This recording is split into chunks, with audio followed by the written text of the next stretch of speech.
নমস্কার। উত্তাল বাংলাদেশ, আমাদের প্রতিবেশী দেশ বাংলাদেশ, আজ উত্তাল পরিস্থিতি সেখানকার। সেখানে পড়ুয়ারা আন্দোলন করছে সংরক্ষণের বিরুদ্ধে বা কোটা বিরোধী আন্দোলন চলছে পড়ুয়াদের। আর তা প্রতিহত করতে সরকার তার দেশের সমস্ত মেশিনারিকে ব্যবহার করছে। সেনা নামিয়ে দেওয়া হচ্ছে, কারফিউ জারি করা হচ্ছে, ট্রেন পরিষেবা বন্ধ রয়েছে, ইন্টারনেট পরিষেবা সমস্ত দিক থেকে কিন্তু প্রতিরোধ সরকারের পক্ষ থেকে করছে। কি না, সরকারের যে সিদ্ধান্ত, যে কোটা, সেই কোটার বিরোধিতায় পথে নেমেছে সেখানকার পড়ুয়ারা। কারণ এই কোটা হতে হতে বা এই সংরক্ষণ হতে হতে এমন জায়গায় পৌঁছেছে যেখানে জেনারেল কাস্ট যারা সেখানে সাধারণ মেধাবী পড়ুয়া, তাদের সুযোগটা ক্রমশই কমে আসছে। প্রায় 44% মতন এসে দাঁড়িয়েছে, যেখানে সাধারণ অংশগ্রহণ করতে পারবেন যে কোনো সরকারি চাকরির পরীক্ষাতে বা সরকারি চাকরি দিতে গিয়ে।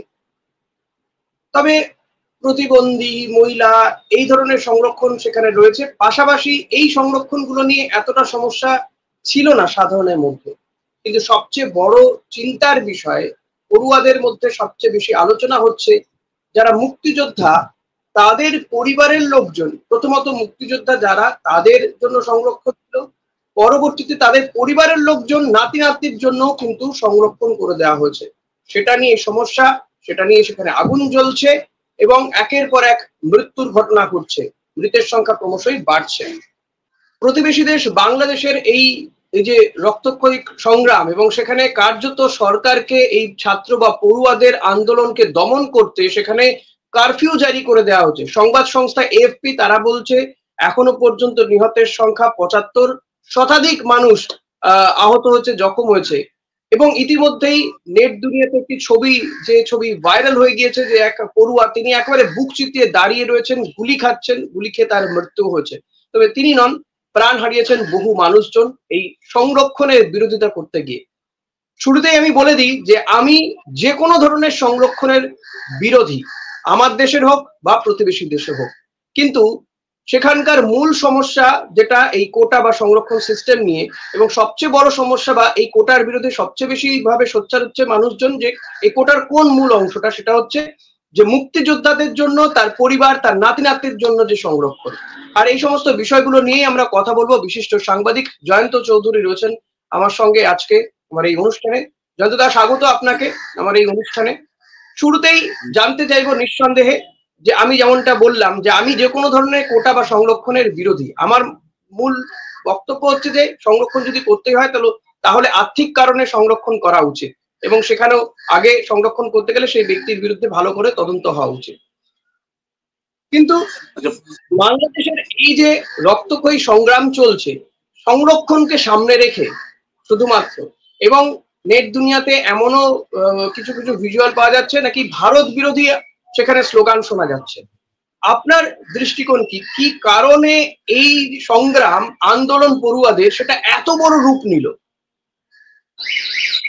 দেখো ঋষিকেশ, সেটা হচ্ছে প্রথমেই একটা জিনিস বলে দেওয়ার আছে। এই সংরক্ষণ ব্যাপারটা একটু গোলবেলে, মানে যদি একভাবে দেখা হয়, এর কোন একমাত্রিক ভাবে যদি দেখা হয়, অর্থাৎ আমরা ভারতবর্ষের সংরক্ষণ বলতে যা বুঝি, আর বাংলা 71 মুক্তিযুদ্ধের মধ্যে দিয়ে যে বাংলাদেশ তৈরি হয়েছিল, সেখানে যে সংরক্ষণের নীতি চালু হয়েছিল সেই সময় থেকেই, যেটা 2018 সালে চালু ছিল, সেটা হচ্ছে যারা মুক্তিযুদ্ধে যোদ্ধা ছিল তাদের পরিবার বা যারা সক্ষম ছিলেন, কাজ করতে পারবে, তাদের পড়াশোনা থেকে শুরু করে তাদের কাজকর্মের ক্ষেত্রে, সরকারি চাকরি পাওয়ার ক্ষেত্রে তাদের একটা অগ্রাধিকার দিতে সংরক্ষণের একটা বিষয় তৈরি হয়েছিল, যেটা 2018 সালে ছিল। কিন্তু ভারতবর্ষের সংরক্ষণের সঙ্গে এটাকে গুলিয়ে ফেলে চলবে না। ওটা মানা উচিত কি উচিত নয়, যেটা তুমি বলছো, তোমার সাথে আমি যদি এটা নিয়ে আলোচনা করি তাহলে সেটা ভিন্ন প্রসঙ্গ হয়, যে সেই সংরক্ষণ থাকা উচিত কি উচিত নয়। এখানে কিন্তু জাতপাতের ভিত্তিতে আমাদের সমাজটা বিভক্ত, এবং সেখান থেকে জাতের জায়গা থেকে একটা শ্রেণীগত ফারাকও রয়েছে। তুমি যেটা বলছো, অর্থনৈতিক বিষয়টাও সেখানে রয়েছে, সামাজিক উন্নয়নের বিষয়টাও রয়েছে। তো সুতরাং ওটা ভিন্ন প্রসঙ্গ, ওটা আজকে আমি আলোচনা আনছি না। কিন্তু যেটা মুক্তিযুদ্ধের ক্ষেত্রে হয়েছে সেটা হচ্ছে 2018 সালে, আচ্ছা ব্যাপার হচ্ছে প্রায় 50 বছরের আগে যারা যুদ্ধ করেছেন তারা অধিকাংশই হয় বেঁচে নেই, বা বেঁচে থাকলেও তাদের ছেলে পেলে, আমার নাতি নাতনিরা হয়তো এখন চাকরির প্রার্থী। তো তারা এটা এটা কোন যুক্তিতে হয় যে তাদের জন্য এই চাকরির ব্যবস্থা, সংরক্ষণের ব্যবস্থা রাখা হবে? এমন তো হতেই পারে যে মুক্তিযোদ্ধা ছিলেন, খুব স্বাধীনভাবে একটা মানুষ, তার পরবর্তী প্রজন্মের সেই ধারণা, সেই মুক্তিযোদ্ধার যে আদর্শ, সেখান থেকে সে অন্যরকম কোনো বিষয় বেছে নিতে পারে। তর্কের খাতিরে এটাও বলতে পারে যে তার এখন রাজাকারদের পক্ষে সে হতে পারে, উল্টোটাও হতে পারে, রাজাকারের পরিবারেরও কেউ আজকে সে মুক্তিযোদ্ধার পক্ষে যেতে পারে। সুতরাং ওই ধরনের একটা বায়বীয় বিষয়ের উপর ভিত্তি করে দেশের প্রায় 50% মতন বিভিন্ন ভাবে ভেঙে চুরে যদি সংরক্ষণে যাওয়া হয়, তাহলে খুব স্বাভাবিক তার একটা যেটা প্রতিক্রিয়া হয়, বিরূপ প্রতিক্রিয়া সমাজে একটা হয়, ছাত্র সমাজে হয়, সেটা খুব স্বাভাবিক। দ্বিতীয়ত আরেকটা জিনিস মনে রাখতে হবে যে বাংলাদেশে কিন্তু বেকারিত্ব মারাত্মক একটা, মানে মানে এই যে বিরাট বেকারত্বের চাপ, জ্বালা, তার মধ্যে এইরকম ধরনের সংরক্ষণ, এবং সেই সংরক্ষণের জায়গা থেকে এখন একটা কথা উঠেছে, দেখবেন অনেক জায়গায় স্লোগানে উঠছে ভুয়ো ভুয়ো ভুয়ো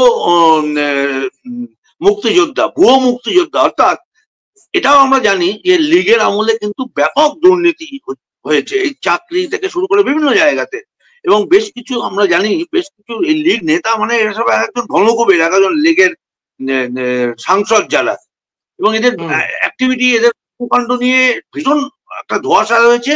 আরেকটা বিষয় সংক্ষেপে শুধু বলে দিই যে হাসিনা সরকারের বিরুদ্ধে কিন্তু পরপর নির্বাচনে জিতে এলেও এই নির্বাচন কতটা পপুলার ম্যান্ডেটের ভিত্তিতে আর কতটা রিগড ইলেকশনের ভিত্তিতে, এটা নিয়েও একটা কিন্তু জন অসন্তোষ ছিল। এই সবগুলোরই একটা কালমিনেশন হয়েছে এই ছাত্র আন্দোলন বলে আমার মনে হচ্ছে।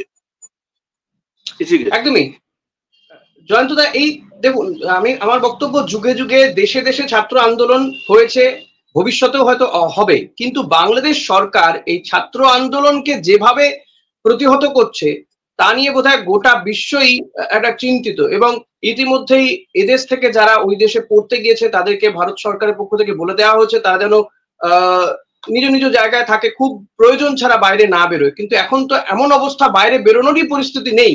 সেখানে বিভিন্ন জায়গাতেই কারফিউ জারি করে দেওয়া হয়েছে, ট্রেন বন্ধ, মেট্রো পরিষেবা বন্ধ, ইন্টারনেট পরিষেবা বন্ধ, অর্থাৎ বহির বিশ্ব থেকে একেবারে বিচ্ছিন্ন হয়ে রয়েছে বাংলাদেশ। হ্যাঁ, এটার ঘটনা যে বিচ্ছিন্ন তো হয়েই রয়েছে, কারণ তারা হাসিনা সরকার প্রথম হচ্ছে এই আন্দোলনকে মোকাবিলা করা বা আন্দোলনের সঙ্গে প্রশাসনিক ভিত্তিতে তারা হস্তক্ষেপ করা, আন্দোলনকে প্রশমিত করার জন্য, তা না করে তারা যে যে পদক্ষেপগুলো করেছে প্রত্যেকটি পদক্ষেপ সেই অর্থে ইংরেজিতে যাকে বলে কাউন্টার প্রোডাক্টিভ হয়েছে। অর্থাৎ অসম্ভব রকমের দমন পীড়ন ভাবা যায় যে এখনো পর্যন্ত এপিক যা হিসেব শুনছি শতাধিক ছাড়িয়ে গেছে। মাত্র দুদিন আড়াই দিন এর মধ্যে আন্দোলন, তাও প্রথম দিনটা কিন্তু সেই অর্থে আন্দোলনটা ছিল কিন্তু শান্তিপূর্ণ আন্দোলন। অবরোধ হয়েছে, এটা ঘটনা, চারিদিকে রাস্তা অবরোধ বা দোকানপাট বন্ধ, হরতাল, এই জাতীয় ঘটনাগুলো ঘটেছিল। কিছু বিশৃঙ্খলা হয়তো ছিল, কিন্তু ওরকম হিংস্র কোনো জায়গায় যায়নি। সেটা গেল কবে?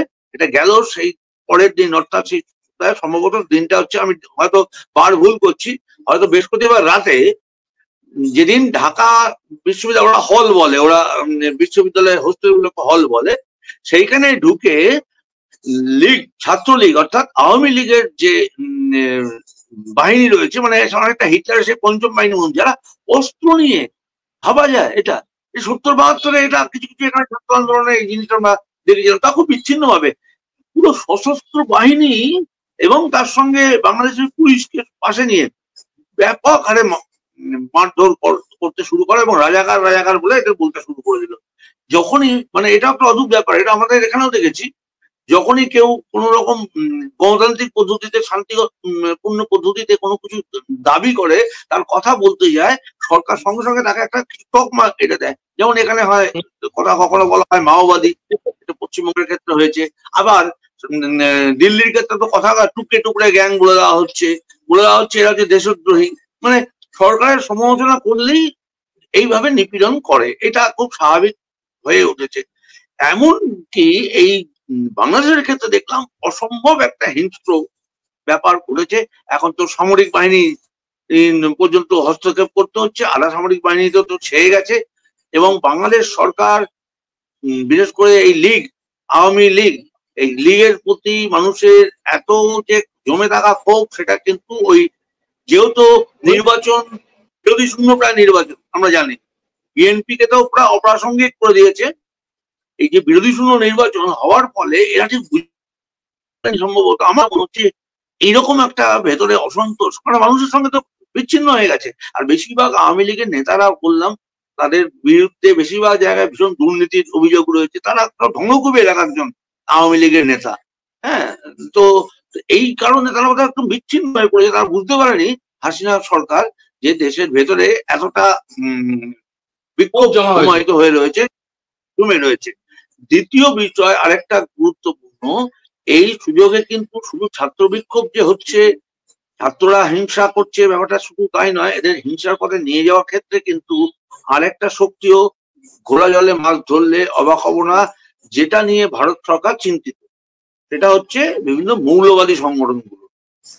এই মৌলবাদী সংগঠন কিন্তু জামাতের সঙ্গে মৌলবাদের এই যে সম্পর্ক, এই জুজু দেখিয়ে কিন্তু ভারত সরকার এই ভারত সরকারের কাছ থেকে হাসিনা বিভিন্ন রকমের কনসেশন আদায় করে নিয়ে যাচ্ছে। এবং শুধু তাই নয়, এমনকি এই যে তিস্তার জল বন্টন, ভেবে দেখো তিস্তার জল বন্টনটা নিয়ে ভারতের সঙ্গে কোন রকম, বা বিশেষ করে পশ্চিমবঙ্গে, যেটা মমতা বন্দ্যোপাধ্যায় বলেছেন এই প্রসঙ্গে বলা ভালো, যে তাদের সঙ্গে কোনো আলোচনা করলাম না। মানে এতটাই মরিয়া, এই মরিয়া হওয়ার কারণ অন্য কিচ্ছু নয়, যেন তেন প্রকারেণ তারা হাসিনাকে, শেখ হাসিনাকে, মুজিব কন্যাকে নিজেদের তাবে রাখতে চাইছে।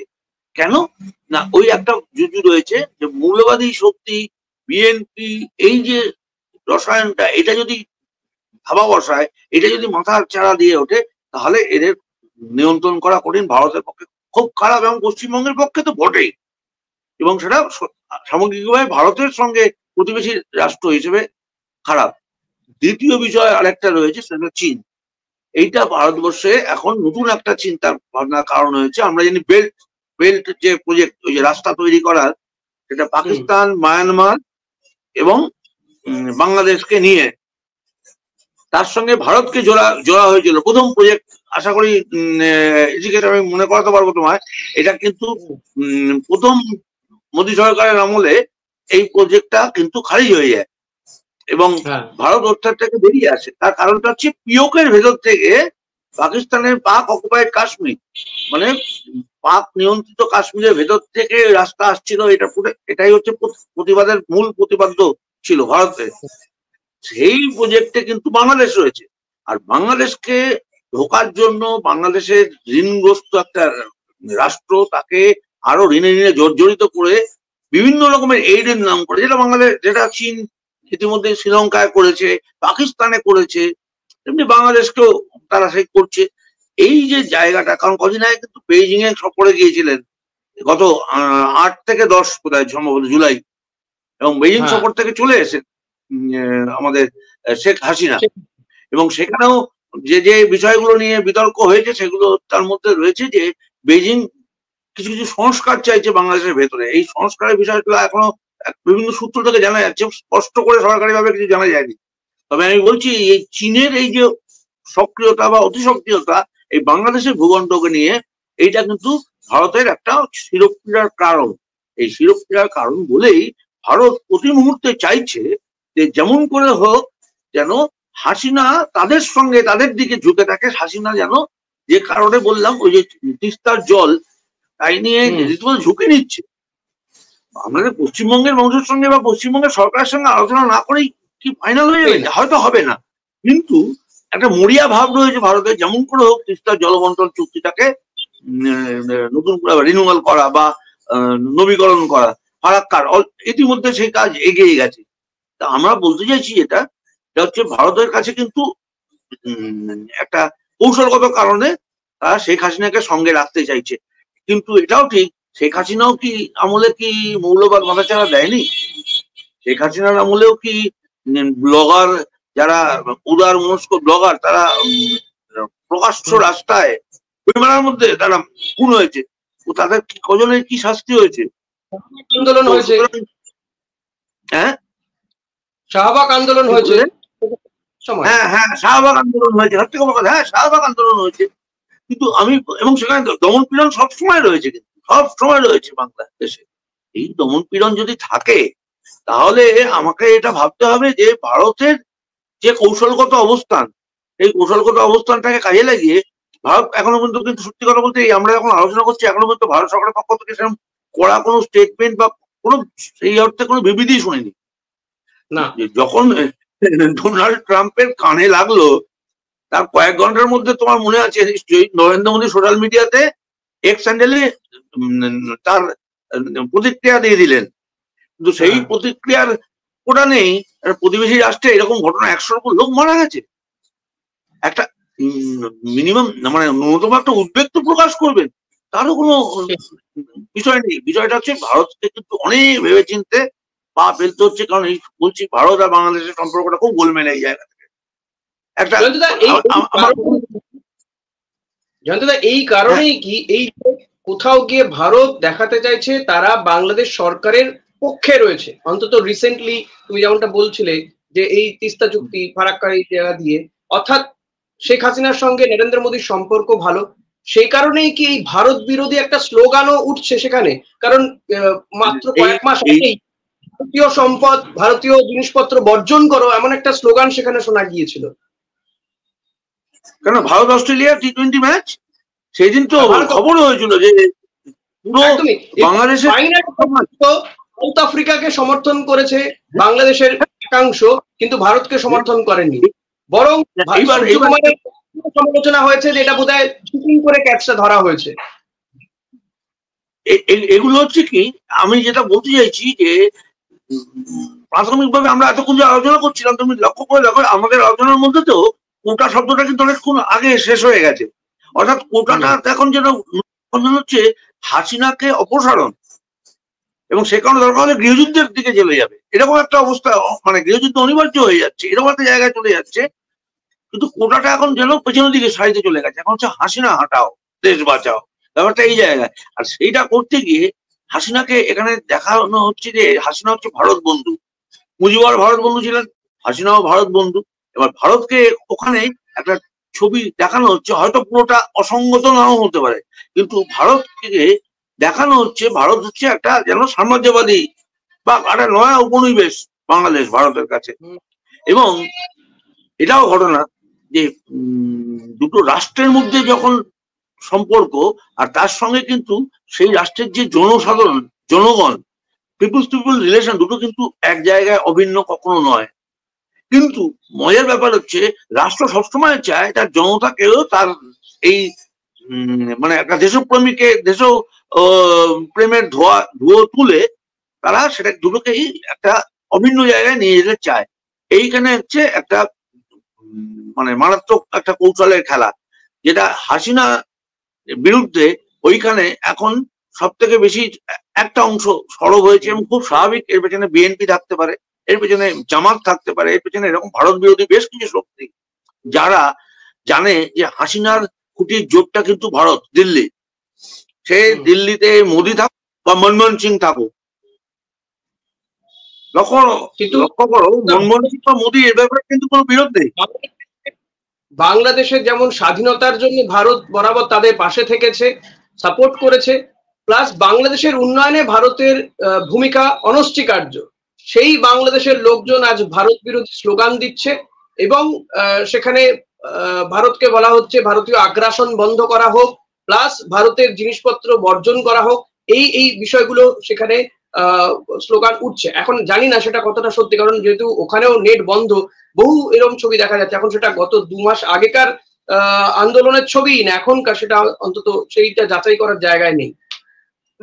খুব ভয়ঙ্কর ভয়ঙ্কর কিছু পোস্টার সামনে আসছে, সেই পোস্টার গুলো কারা বানাচ্ছে, এখানে কেউ বানাচ্ছে কিনা, বা ওগুলো সত্যি ওখানে সার্কুলেটেড হয়েছে কিনা, সত্যি এই জায়গাগুলো খুব ধোঁয়াশা। এগুলো কিন্তু পুরো আমরা একটা পারসেপশনের উপর তুমি আমি আলোচনা করছি, কারণ গত 24 ঘন্টা প্রায় কিছুই সেই অর্থে টাটকা খবর কিছু আমরা পাইনি। এফপির কিছু খবর এদিক ওদিক থেকে এসছে, বা তারাই বা কিভাবে সংগ্রহ করছে সেটা তারাই জানে।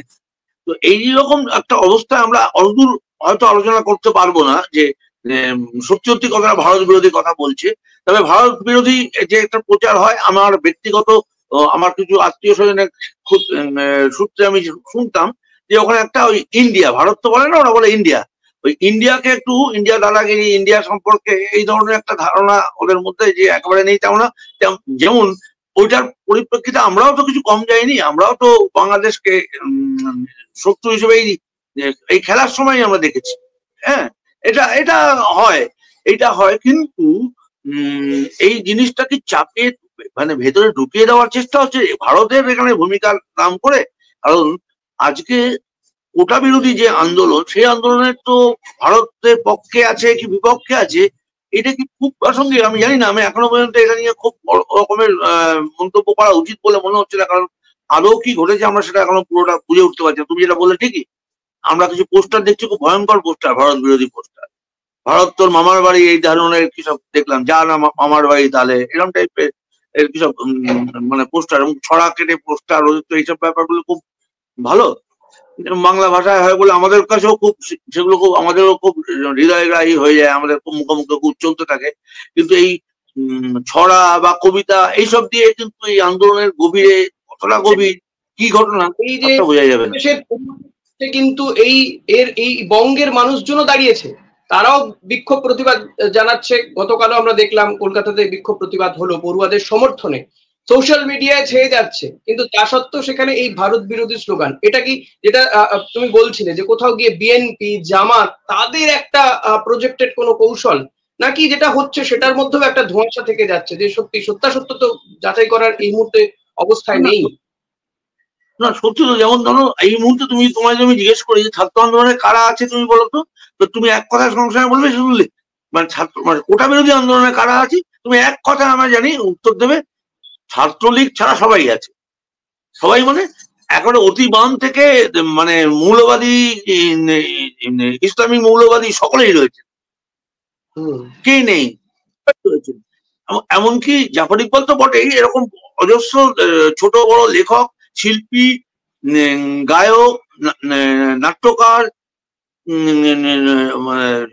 শিক্ষা জগতের মানুষ, তারা সকলেই রয়েছে।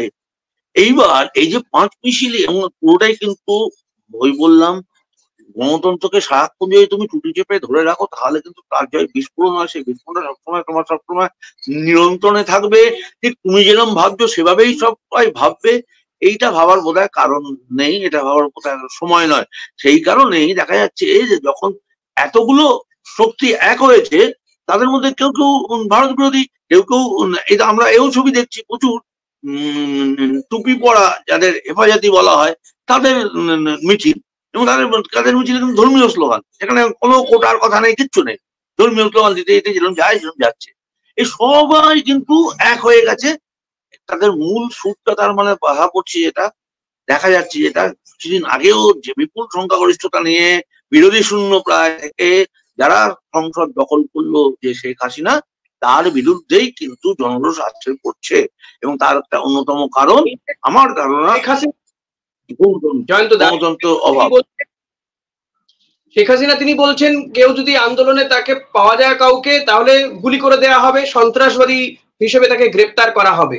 প্লাস হচ্ছে এতদিন পরে হঠাৎ আলোচনায় ডাকা হচ্ছে যে শেখ হাসিনা সরকারও এটার সঙ্গে সহমত, আলোচনায় আসুন। পড়ুয়ারা বলছে নলের সামনে তো আলোচনা হয় না, সেটা তো সত্যি। বন্দুকের নল তুমি ধরে রেখেছো পড়ুয়াদের দিকে, তারপর আলোচনায় ডাকছো। ঠিক আছে, তুমি নলের সামনে আলোচনা হয় না, 1 নম্বর। 2 নম্বর, তুমি শতাধিক মানুষ মারা যাওয়ার পরে তুমি এখন আলোচনার কথা তোমার মাথায় এলো, খুব স্বাভাবিক। জবাব তো হাসিনাকে আগে দিতে হবে।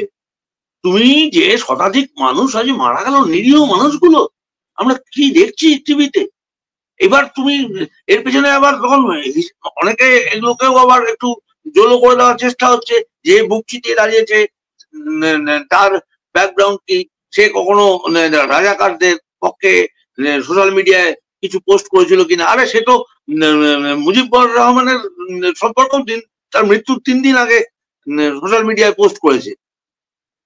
এই গুলিয়ে দেওয়ার একটা চেষ্টা চলছে। তার মানে সরকার যতই যাই বলুক, প্যাচে পড়েছে বলে এখন আলোচনার টেবিলে ডাকছে, কিন্তু আলোচনা কিভাবে হবে? তুমি একদিকে সন্ত্রাস জারি রেখেছো, একদিকে ধরপাকড় করে যাচ্ছ, একদিকে মানে মারদাঙ্গা করছো, তারপরে আমার বিরুদ্ধে বিভিন্ন রকমের প্রচার হচ্ছে। মানে প্রত্যক্ষভাবে নাও পরোক্ষভাবে এই প্রচারটা কে করতে পারে? নিশ্চয়ই আওয়ামী লীগের নেতারাই করাচ্ছে, যে যারা মারা যাচ্ছে তাদের পিছনে কোথাও জামাতি, কোথাও কোনো ইসলামী কোনো মৌলবাদীরা পেছনে রয়েছে কিনা, অমুক তমুক এইসব ভয় দেখাচ্ছে। এরা কি কোন মৌলবাদের থেকে কতটা দূরে দূরে ঘুরে বেড়ায়? এটা তো একটা মানে আষাঢ়ে গপ্প হয়ে যাচ্ছে না? সুতরাং খুব স্বাভাবিক প্রতিক্রিয়া। তুমি বলো না এই সময় ডাকলে তারা যে যাবে কিসের ভরসায় যাবে? সেই আস্থাটা কি অর্জন করতে পেরেছে হাসিনা সরকার? হাসিনা সরকারকে নিজেকেই জবাব দিতে হবে।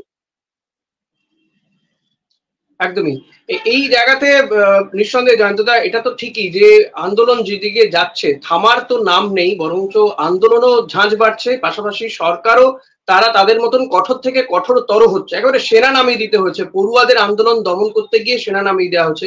আমরা কিছুদিন আগেও দেখেছিলাম যে এই যে এই আন্দোলন কোন জায়গায় যেতে পারে, ছাত্র আন্দোলনগুলো, সেটা কিছুদিন আগেও দেখা গিয়েছিল। ইরাকে দেখা গিয়েছিল, কিংবা ইরানের ক্ষেত্রে দেখা গিয়েছিল। সেখানে যে চুল বা এই পোশাক পরা নিয়ে সেখানকার আন্দোলন কোন পর্যায়ে পৌঁছে যায়। কিন্তু আলটিমেটলি শেখ হাসিনার এখানে কি ভূমিকা হওয়া উচিত, যদি এখানে বসে এই আলোচনা করাটা খুব একটা যুক্তিযুক্ত কিনা আমি জানি না, এবং ভারত সরকারেরও ভূমিকা নিঃসন্দেহে আছে, তাদেরই বা কি ভূমিকা হওয়া উচিত বলে আপনার মনে হয়? দীর্ঘ অভিজ্ঞতা আপনাদের, কারণ এই ধরনের আন্দোলন তাকে প্রতিহত করা বা মানে আন্দোলনকে দমানোর বিষয় রয়েছে। আপাতত যে অবস্থায় রয়েছে সেটা একেবারেই বাংলাদেশের অভ্যন্তরীণ বিষয়। ভারত সরকারের সরাসরি কিছু করার এখানে মানে ভূমিকা সেইভাবে থাকার কথা নয়। থাকলেই বরঞ্চ সেটা নিয়ে একটা অন্য জটিলতা তৈরি হতে পারে, যে ভারতের মানে এখানে হস্তক্ষেপ বা আগ্রাসনের প্রশ্ন আসতে পারে। যে যার ক্ষেত্রটা ইতিমধ্যে তৈরি করে রেখেছে কিছু জামাত, কিছু হাসিনা বিরোধী যে শক্তি, ভারত বিরোধী যে শক্তি, আরো পরিষ্কার করে বলতে হয়, বাংলাদেশে যে ভারত বিরোধী বা যে শক্তিরা রয়েছে তারা চাইছে যে ভারত এই ধরনের কোন একটা পদক্ষেপ করুক। সম্ভবত ভারত সেদিকে পা ফেলবে না, সেটা করবে না, সেটা ঠিক কথা। কিন্তু এটাও পাশাপাশি ভাবতে হবে যে এই ধরনের ঘটনার পরিণতি শেষ পর্যন্ত কোন দিকে যায়। কারণ আজকে বিচার ব্যবস্থার উপরও তো তার মানে কি লোকের আস্থা হারিয়ে ফেলছে। এবং তা না হলে একটা আলোচনা যখন চলছে, যখন স্থগিতাদেশ ছিল, তুমি জানো স্থগিতাদেশ হয়ে গেছিল এই জুলাই থেকে, যাতে এটা কার্যকর না হয়। তারপর তার শুনানি হয়, এবার তার চূড়ান্ত রায় বেরোবে। তার আগেই হঠাৎ করে আন্দোলনটাকে হিংস্র করে দেওয়ার পেছনে ঠিক কি কারণ এটা এখনো স্পষ্ট না। আমরা কিছুটা শুনতে পাচ্ছি যে আওয়ামী লীগের ওই ঠ্যাঙাড়ে বাহিনীর ঘটনাটা, এর পেছনে অন্য কোনো উস্কানি ছিল কিনা, অন্য কোনো জায়গা থেকে মত এসছে কিনা, এগুলো এক্ষুনি আমাদের পক্ষে বলা মুশকিল। তবে গত কয়েক ঘন্টায় যে কি ঘটেছে, আরো এর অভিঘাত আরো তীব্র থেকে তীব্রতর হয়েছে নাকি একটু স্থিমিত হয়েছে, সেটা এখনো আমরা বুঝতে পারছি না। কারণ আমরা সত্যি কথা বলছি, আমরা সবাই অন্ধকারে হাত রাখছি, আমরা শুধু পারসেপশনের উপর আলোচনাটা করলাম। একদমই জয়ন্তদা, আমাদের এই অনুষ্ঠান শেষ করতে হবে। নিঃসন্দেহে এটাই বোধহয় কামনা থাকবে যে প্রতিবেশী দেশ বাংলাদেশ এবং আমাদের প্রত্যেকেরই একটা টান তো রয়েছে সে দেশের প্রতি। হয়তো অনেকেই ওই দেশ থেকে আমরা এই দেশে, আমাদের পূর্বপুরুষরা চলে এসেছিলেন, কেউ কেউ হয়তো নাই বা এসে থাকতে পারেন, কিন্তু তবুও আমরা একাত্ম বোধ করি এখনো। এবং সে কারণে যতই বাংলাদেশে একাংশ আমাদের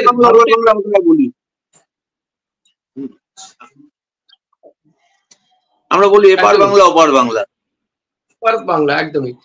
ফলত আমরা চাইবো যে সেখানে শান্তি বিরাজ করুক এবং এই পড়ুয়াদের ওপরে এই অত্যাচারও যেন না হয়, এই না দেখতে হয় এই ছবি, সেই কামনাই রাখবো বলে আমাদের এই অনুষ্ঠান শেষ করবো। জয়ন্তদা, আপনাকে অনেক ধন্যবাদ সময় দেওয়ার জন্য।